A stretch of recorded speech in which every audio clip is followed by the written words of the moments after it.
Start करते हैं, लेकिन वीडियो स्टार्ट करने से पहले ना चैनल को सब्सक्राइब कर दो। यार चैनल को सब्सक्राइब नहीं करते, आप वीडियो देख लेते हो, श्राप लगेगा मेरा श्राप। चैनल को सब्सक्राइब करो अभी इसी वक्त, नहीं तो पक्का गर्लफ्रेंड नहीं पटेगी, सिंगल मरोगे तुम, सिंगल। और चलो इसी के साथ क्या नाम है आपका? डीजे श्रवण दीवाना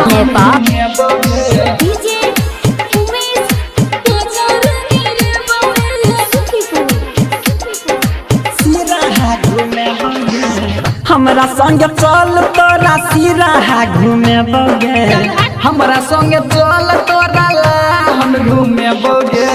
दूर हट छौरा तोरा बजर गिरे बोगे, दूर हट छौरा तोरा बोरा ही फूटे बोगे। हमरा संग चल तोरा सिराहा घूमे बोगे, हमरा संग चल तोरा हम घूमे बोगे। दूर हट छौरा तोरा बजर गिरे बोगे, दूर हट छौरा तोरा बोरा ही फूटे बोगे। गरम लगे छै की गे? बजर गिरे बोगे, हम घूमे बोगे। बजर गिरे बोगे। डीजे श्रवण दीवाना हमको कुछ बोले क्या?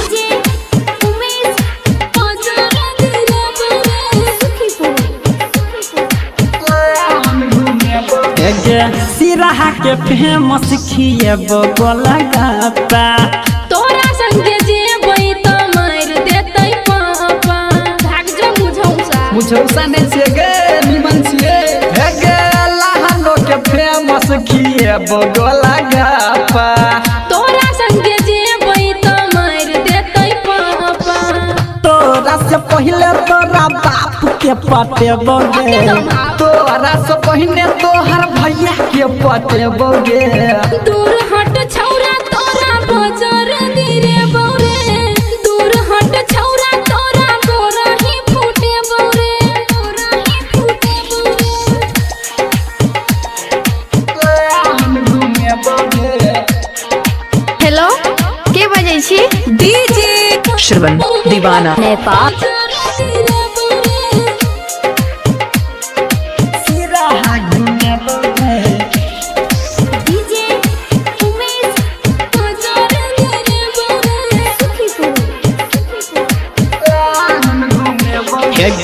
छियै हम छौरा बिगड़ल बचपन से, एनीवन करबे त ठोक देबौ गन से। हमरा कहै छी गाय चल हमरा चले मोबाइल किन देबो गए। छियै हम छौरा बिगड़ल बचपन के, एनीवन करबे त ठोक देबौ गन से। देबे केतनो धमकी त हम नहीं डरबोगे, देबे केतनो धमकी त हम नहीं डरबोगे। दूर हट छौरा तोरा बजर गिरे बोरे, दूर हट छौरा तोरा बोरा ही फूटे बोरे, बोरा ही फूटे बोरे। हम घूमे बोगे। Recording by ABR Music.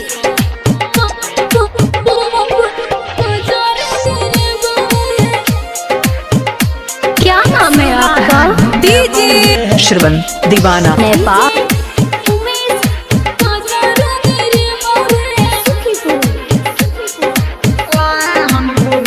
हे गे राइटर गणेश तोरे पड़ल छौ पीछा, कहियो ने हेतौ छौरा पूरा तोहर इच्छा। हमर कह देने गे ओकर नहीं कह देबी त मुहे फोड़ देबो। हे गे डीजे विजय तोहर पड़ल छौ पीछा, कहियो ने हेतौ छौरा पूरा तोहर इच्छा। राम किशन सा छौरी तोरा मिले बोगे, सिंगर कृष्णा सा तोरा मिले बोगे। दूर हट छौरा, दूर हट छौरा तोरा बजर गिरे बोरे, दूर हट छौरा तोरा कोरा ही फूटे बोरे। हमरा संग चल तोरा सिराहा घूमे बोगे, हमरा संग चल तोरा हम घूमे बोगे।